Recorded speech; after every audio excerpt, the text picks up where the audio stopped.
سڵاوتان لێبێت و ئەم کاتتان باش. لە هەرێمی کوردستان زیاتر لە 1,255,000 موچەخۆر هەن و مانگانە حکوومەت هەرێمی کوردستان نزیکەی 900 میلیارد دیناری پێویستە بۆ دابینکردنی موچە و دەرماڵەکانیان. لەو ژمارەیە 60% فەرمانبەرن و ئەوانی دیکەش خانەنشین و خاوەن پێداویستی تایبەت و کەسوکاری شەهیدانن.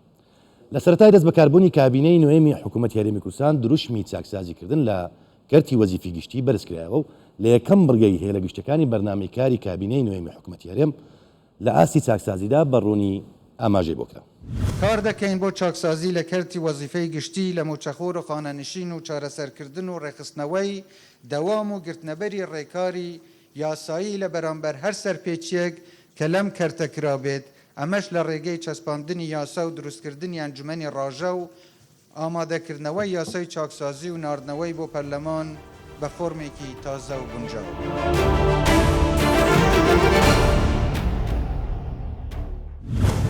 یەکێک لە بڕگەدیارەکانی یاسای چاکسازی ژمارە 2 ساڵی 2020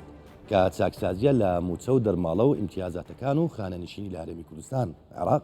پرسی خانەنشینانی پلە تایبەتە کە هەوڵ دەدەم لە میانەی ئەو پرۆگرامەدا لەگەڵ بەڕێزان ڕێباز حەملان یاریدەدەری سەرۆکی حکوومەتی هەرێمی کوردستان بۆ کاروباری دارایی و ئابووری،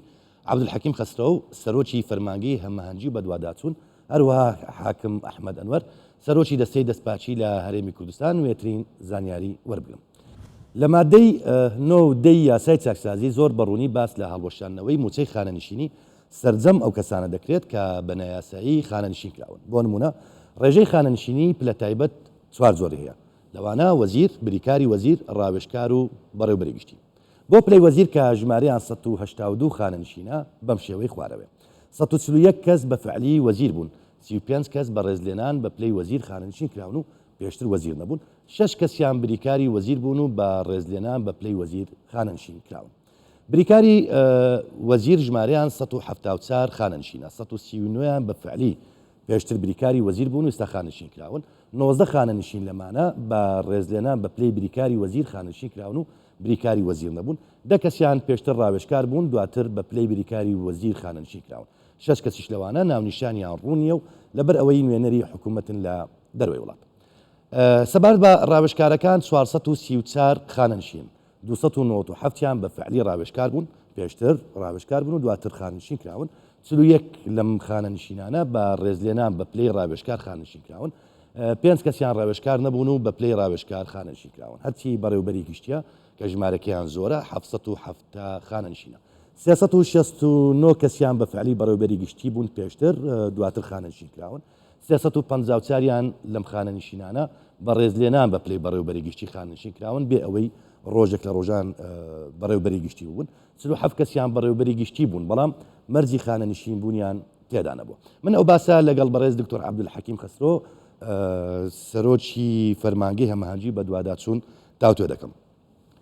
کاک دکتۆر بەخێر بێی، ژمارەکانت بینین، ئەمەوێت لێت بپرسم هەنگاوەکانی چاکسازی لە بواری خانەنشینی پلە تایبەتەکان چین و چۆن پرۆسەی پێداچوونەوە بە دۆسیەکان بەڕێوە دەچێت؟ بە تاکید یەکێک لە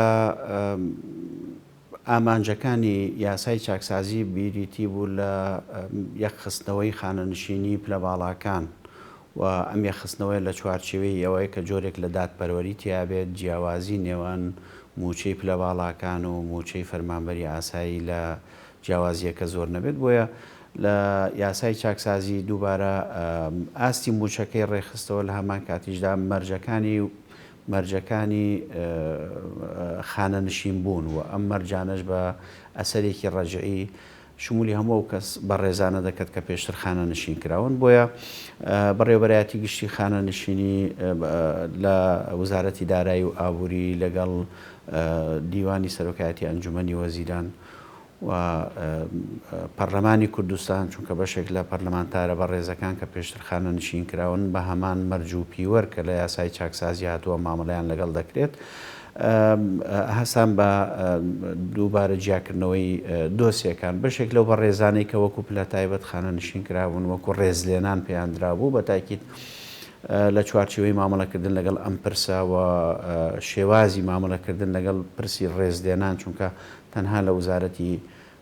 لە یاساکانی پێشمەرگە یاسای 2007 یاسای 34 پەکەوتی پێشمەرگەی 2007 هەروەها یاسای 38 2007 ئەم سێ یاسایەکە واری پێشمەرگە و ماف و امتیازاتی پێشمەرگە و پێشمەرگە دێرینەکان ڕێخستووە بە شێوازێک کە پێویستە ڕێزلێنانیان هەبێت و بە هەموو شێوازێک یەکێک لەوانە بریتی بوو لە موچە لژنەیەکی تایبەت لە ئەنجومەنی وەزیران پێکات ئەم لژنەیە پێداچوونەوە بە مەلەفەکانی کرد دووبارە دەستنیشانی ئەو خزمەتەی کرد کە پێش 1991 هەیان بوو و بۆیە لیستێکی بڵێن ناو حازرە ئێستا و پێشمەرگە بە ڕێزانەی کە پێش 91 پێشمەرگە بوون و پێویستە ئەو خانەنشینی کە پێیان دراوە وەکو وەزیر وەکیل وەزیر مدیر عامیان ڕاوێژکار هەڵوەشێتەوە ئەنجا بە پلەیەکی سەربازی یان هاوشێوەی موچەی پلەی سەربازی بۆیان دەستنیشان بکرێت ئێستا لە قۆناغی کۆتاییە بۆ ئەوی بڕیارێک لە ئەنجومەنی وەزیران لە دەرەنجامی پێداچوونەوە بە مەلەفەکان ئەمە دەدرێت واتە لە قۆناغی کۆتاییە هەروەها بۆ پەرلەمانتارە بە ڕێزەکان بە تەکید لژنەیەکی تایبەت لە سەرۆکایەتی پەرلەمان پێکهێنرا بۆ ئەوەی داواکاری پەرلەمانتارە بە ڕێزەکان وەرگرن بۆ مەسلەی هەژمارکردنی خزمەت و هەر کێشە و گیر و گرفتێک هەبوو بێت لە ماوەی ڕابردوودا تەنسیقێکی باش هەبووە لە سەرۆکایەتی ئەنجومەنی وەزیران و سەرۆکایەتی پەرلەمان بۆ ئەوی بتوانن دۆسیەکان ڕێک بخرێنەوە خۆشبەختانە ئێستا بەشێکی زۆر لە پەرلەمانتارەکان دۆسیەکانیان تەواو بوو ئەوانەی کە کەم و کوڕیان هەیە ئێستا لە چوارچێوەی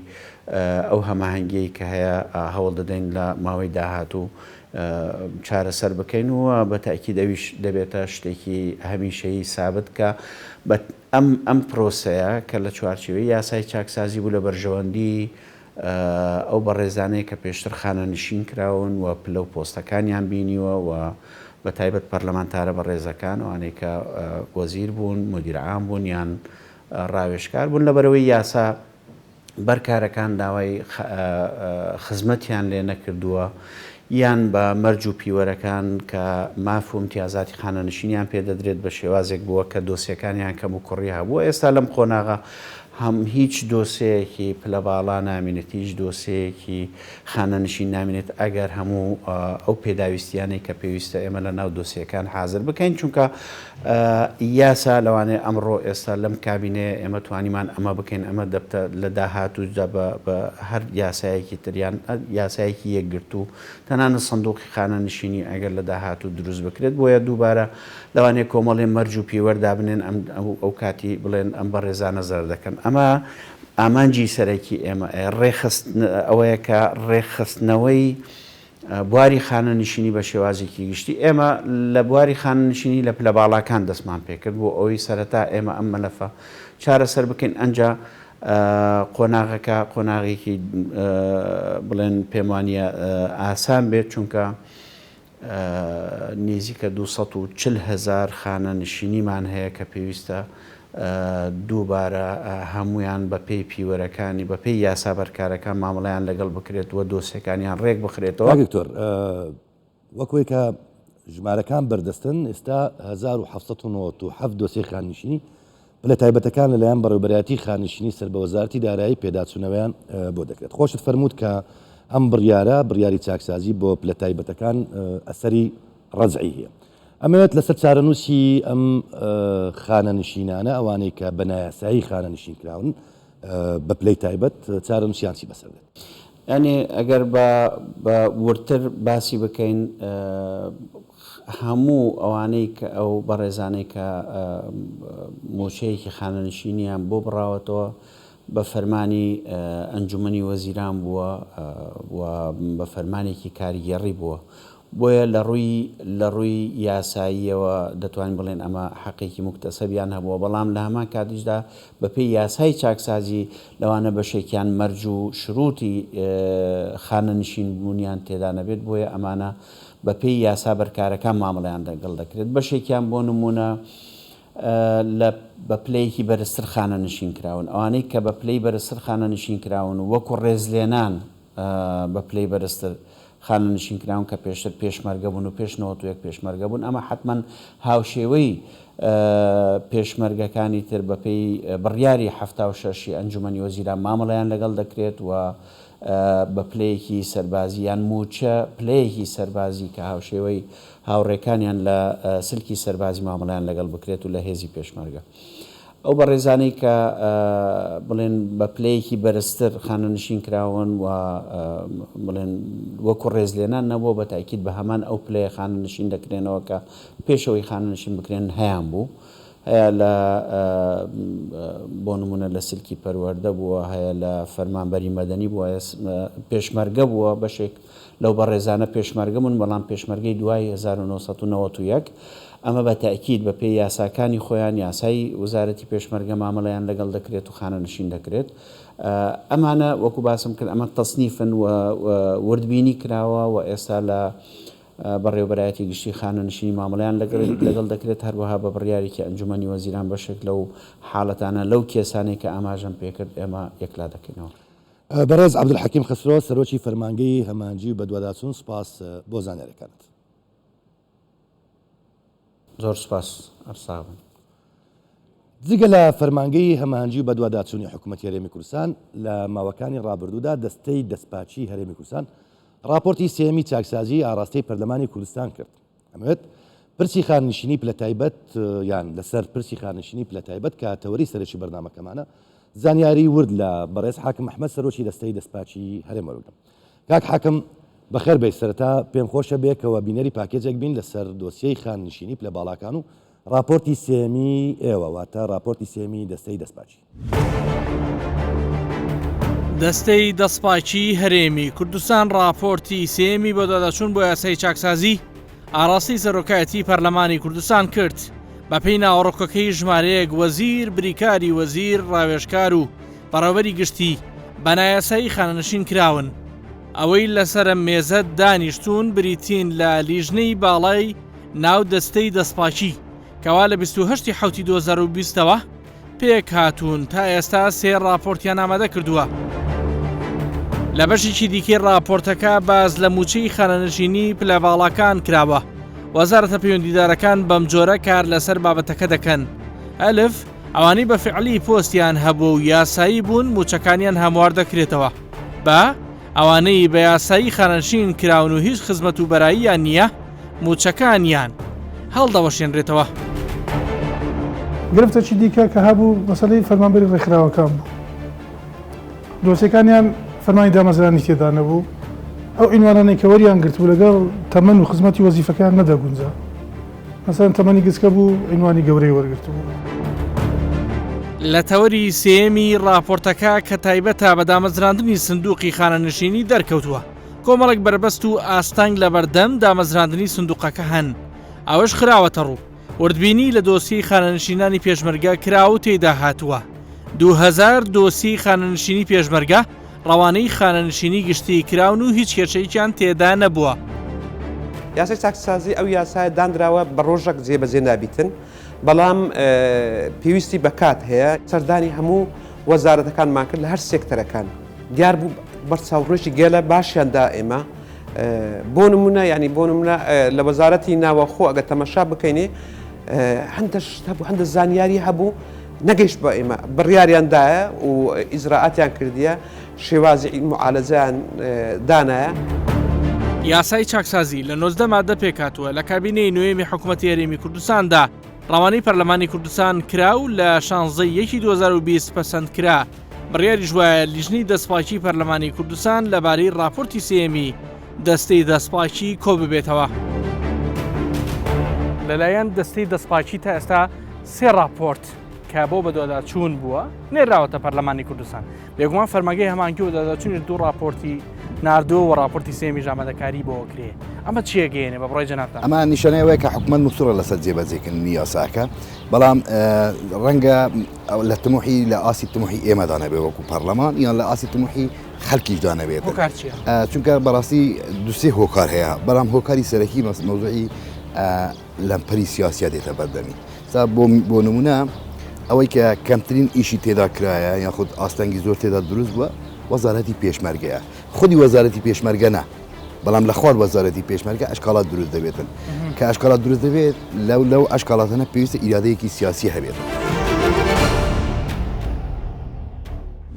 کاک حاکم ئەحمەد بەخێر بێی دووبارە دەمەوێت بزانم چۆن مامەڵەتان لەگەڵ پرسی خاننشینی پلە باڵەکان کردووە لە راپۆرتەکە چی گرنگ هەیە بیدەنە ئێمە و بینەران لە کاتێکدا کە راپۆرتی سێمی خۆتان تەواو کردو و ئاڕاستەی پەرلەمانتان کرد. زۆر سپاس وڵا خۆ دەزانێت چێ لە خاڵەکان کە ڕەنگە زۆر چاوی لەسەر بێەوە کاتی خۆشەکە بیرتان بێ لە مناقەشاتی یاساکەش زۆرترین کاتی مناقەشەی لەسەکرا خۆی پلە باڵەکان بە ئام لارێمی کوردستاندا پێشتر بە 1970 کۆی دەرماڵە و موچەی خۆیان خانشین دەکراون لەم یاسایە سەتاسی کەم کراوەتەواتە سەتاسی لە هەر پلە باڵایە کەم کراوەتەوە و ئێستا ڕادەی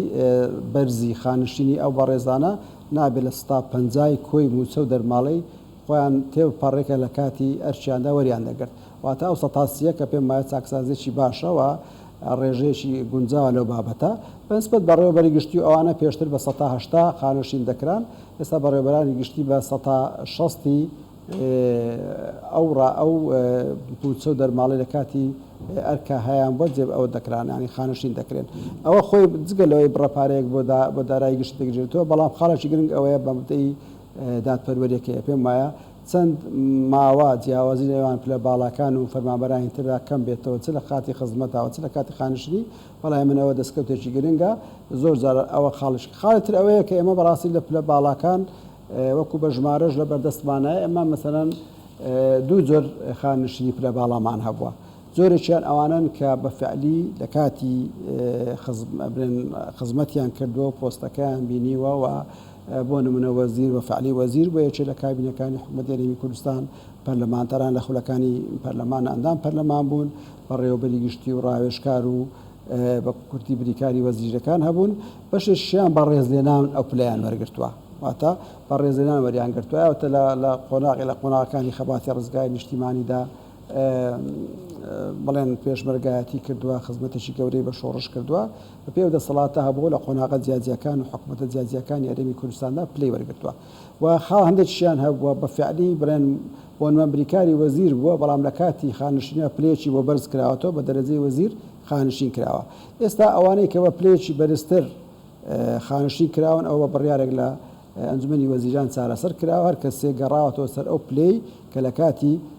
بڵێن ئەو پلەی خۆی کە خۆی شایستەتی بۆ نموناگەر بەڕێوەبەری گشتی بوو بەڕێوەبەری گشتی بۆ ناک بە بریکاری وەزیر کە پلەی دراوەتێ بریکاری وەزیرەوە بریکاری وەزیر خانشین دەکرێت نەک کە کراوەتە وەزیر کە ژمارەیەکیان لەوانن بەنسبەت ئەوانەی کە بە ڕێزێنان بوونەت ئەو پلانیان وەرگرتووە کە ئەوانیشیان ژمارەیەکن ئەو ڕێزێنانە بەڕاستی قانونەکە بۆ شێوە چارەسەری کردووە کە ئەبێ هەرێک لەوانە بەپێی ئەو خزمەتی کە گونجاوی هەیەی بە ڕەچاوکردنی یاسا بەرکارەکان لە هەرێمی کوردستاندا بچێتەوە سەر ئەو پلەی کە شایستەیە لەگەڵ ساڵی خزمەتی دیارە بەشش زۆری فایدی و بەڕێزانە حاضر کراوە ئاڕاستەی لیژنەی باڵای چاکسازی کراوە و داوایان لێکراوە کە خزمەتی خۆیان حاکم پێش تۆ کاک عەبدولحەکیم خەسرۆ میوانم بوو زانیارێکیدا وتی کە ئەم بڕیارەوەتە بڕیاری چاکسازی ئەسەری ڕەجعی هەیە ئەمەوێت لێت بپرسم ئەو خانشینانی کە ئێستا لە تایبەتن بەڵام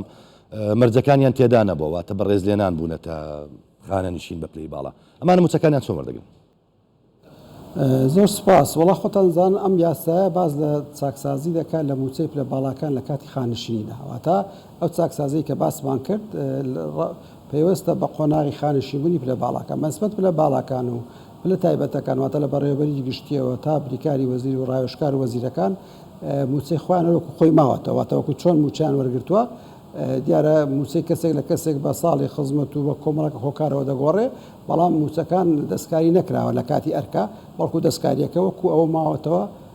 دەستکارێکە عفو لە قۆناغی خانشین باشە کاک حاکم سەبارەت بە مادەی شەشی یاسای چاکسازی کە یەکێکە لەو مادانەی کە مشتومڕی زۆری بخۆوە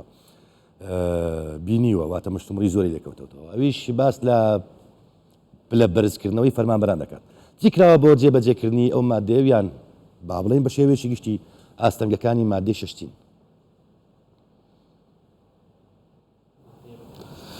وەڵا خۆت زانیت لە ئیشکالە گەورەکانی برێن جێبەجێکردنی یاساکە بەڕای من خۆی لە مادەی شەش دەبینێتەوە مادەی شەش وا داڕژراوەکە دەڵێ هەموو ئەو فەرمانبەرانەی ئەو موچانیان ئەو پلانە وەزیفەی کە وەریان گرتووە بەدەر لە ساڵی خانشین و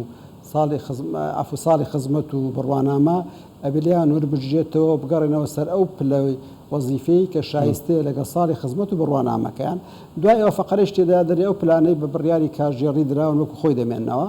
ئێمە لە کۆبنەوەمان لەگە وەزارەتی دارایی کە بەڕێز وەزیری دارایی و تقریبان مستافی وەزارەت حاضر بوون و ئێستا تقریبان بە گفتوگۆ لەگەڵ فەرمانگەی هەماهەنگی بەدواداچوون کە خۆیان ئێستا سکرتایەتی ژنەی باڵای چاکسازی لای ئەوان سەرپرشتی جێبەجێکردنی یاساکە دەکەن گفتوگۆمان کردو دۆڵم یاساکە ئەڵێ تۆ ئەبێ یەکێ لە ئامانجەکان یاساکە دادپەروەریە تۆ ئێستا گەر ئەو فەقەرەوەکو خۆی جێبەجێ بکەی جگە لەوەی ئیشکالێکی تێدایە چونکە خۆ بەشی زۆری ئەو پلانار خۆیان بە بڕیاری کاژێڕی دراون چۆن جێبەجێەکەی دوو پرسی جێبەجێکردنەکەش بەڕاستی ئەبێ بە جۆرە بێعەدالەتیدای بۆن مێمە لە 2016 لە هەرێمی کوردستان پلە بەرزکردنەوەی فەرمانبەران وەستاون باشە تۆ ئێستا هەزاران یان دەیان هەزار فەرمانبەر دێنیت کە پلەی وەزیفی وەرگرتووە بەدەر لەو دوو پێوەرەی باسم کرد کە ساڵی خزمەت و بڕوانامەیە یخوا عەدالەتی جوایە کە پلەی لێ وەرەگریتەوە ئەو پلەشی پێ بەخشیتەوە کە لە دوای 2016 من کاتی بەرنامەکەم ڕوو لە تەوابوونە بۆیە شەمێت زۆر بەڕاشکاوی پێم برێ ینی راپۆرتەکەممان بینی خۆشتان تااقەتێکی باشی بەدواداچونتان هەبووە ئەمێت زۆر بەڕاشکایی پێم برەی ئاستەنگەکانی بەردەم یاسەی چاکسازیتی خۆ دەزانی پرۆسی چاکسازی لە هەموو جیانێکە بەتەکید بە بێ ئاستەنگ نیە تۆ چاکسازی ئەکەی وەزعی چاقباستوی چەند ساڵە هەیە ئەکیت کەم نین ئەوانەی بەرگارن یا خۆی بربەست بۆ پرۆسی چاکسازی دروست دەکەن ئەوە خاڵێکە خاڵی دوێنان بەڕاستی کۆی پرۆسی کە لە دو ساڵ و نیوی زیاتر دەستی پێ کردووە مەمەوەی بینیمان ئاستەکان دەتوانین پۆلیم بکەین هەندێک ئاستەنجی سیاسی تێدا سیاسیەکان ئەوەیە کە ئێمە حکوومەتێکمانە لە هەرێمی کوردستان حکوومەتێکی هاوپەیمانیە لە چەند لایەنێکی بەڕێز پێکاتوە چەند پەیوەندی بینی ئەو پێکردانی حکوومەت بەڕاستی پەیوەندیشی ئاسایی بێت ئەوەندە زەمینەیەکی گونجاوتر بۆ پرۆسی چاکسازی بەڕێز حاکم ئەحمەد ئەنوەر سەرۆکی دەستەی دەستپاچی هەرێم سوپاس بۆ زانەرەکان بەردەوام دەبین لەسەر پێشکەشکردنی بەرنامەی هەنگاوی نوێم و لەسەر پرسی جێبەجێکردنی یاسای چاکسازی لە خانشینی پلە تایبەتەکان دەوەستین سەرستان بۆ دیدارێکی کورت و تایبەتی هاوکارم کاروان ڕەحمان و ڕێباز حەملانی یاریدەدەری سەرۆکی حکوومەت بۆ پرسی ئابووری ڕادەکێشم فەرموو ساڵتان لێبێ لەگەڵ بەڕێز ڕێباز حەملان یاریدەدەری سەرۆکوەزیرانی هەرێمی کوردستان گفتوگۆمە بێ کاک ڕێباز سپاس بۆ جەنابتان و بینەرانی بەڕێز سەبارەت بە ڕێخستنەوەی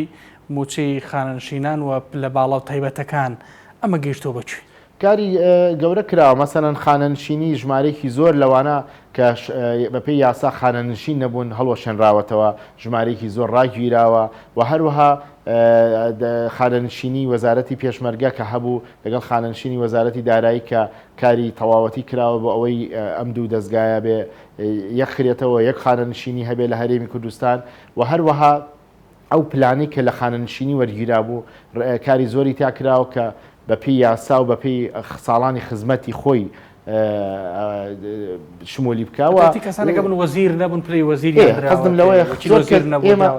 ئێمە هەندێک جارە کەوینە بەر ڕەخنا وەکو حکوومەتی هەرێمی کوردستان ڕەخنەکانی ئێمە هی ئەو شخصانەیە ئەو کەسانەیە کە یاسای چاکسازی گرتوونیەتێوانێ ئەوانیان بە شکڵێکی عام قساکەن و دۆخەکە بن بە لایەکی کە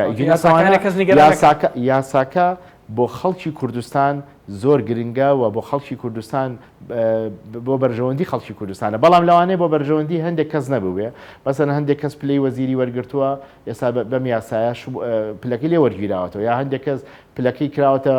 لیوا یا شتێکی کە ئێستا لی وەرگیراوەتە تەڵان گلەیەکە بەڵام لە کۆتاییەمە بە بەرژەوەندی خەڵکی کوردستان باشە لە کابینی نوێی حکوومەتی هەرێمی کوردستان بەتایبەتی کە ئەم یاسایە برا پەرلەمان بە دەنگی 89 پەرلەمانتار پەسەند کرا باز لەوە کرا کامە بۆ دادپەروەریە بۆ هێنانەکایی دادپەروەری و یەکسانیە لە بینی و کەسانی کە موچە وەرەگرن و سودمەند دەبن ڕاستی ئەمە هاتوۆتە دی ئەم دادپەروەریە یان کاریەوێ من بە جەنابتەمۆت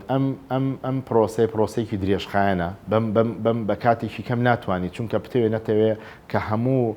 کابینەکانی ڕابردووتر نەک تەنها بەسەن باسی کابینی پێشووتر کابینەکانی ڕابردووتر هەتا ئەمڕۆ ئێمە لە ئاستی دامەزراندن لە ئاستی پلە بەرزکردنەوە لە بە ئاستی تەناقولاتی نێوان وەزارەتەکان نەعەدالەتی هەبوو لە هەمووشی گرنگتر دەرماڵەی حکوومەتی هەرێمی کوردستان طبعاً دوو دەرماڵەیە هەندێک دەرماڵە بە یاسایە هەندێک دەرماڵە بە بڕیار و ڕێنمایی دەرکراوە ئەمە ژەبێ پێداچوونەی بیا بکرێت چونکە نەعەدالەتەکان لێرایە من بە جەناب دەڵێم بەتەکید تەواوکردنی ئەم جێبەجێکردنی ئەم یاسایە دادپەروەریە گەڕێتەوە لە جێبەجێکردنی کارەکانی حکومت دادپەروەریە گەڕێتەوە بۆ ناو فەرمانبەران موچەخۆران بۆ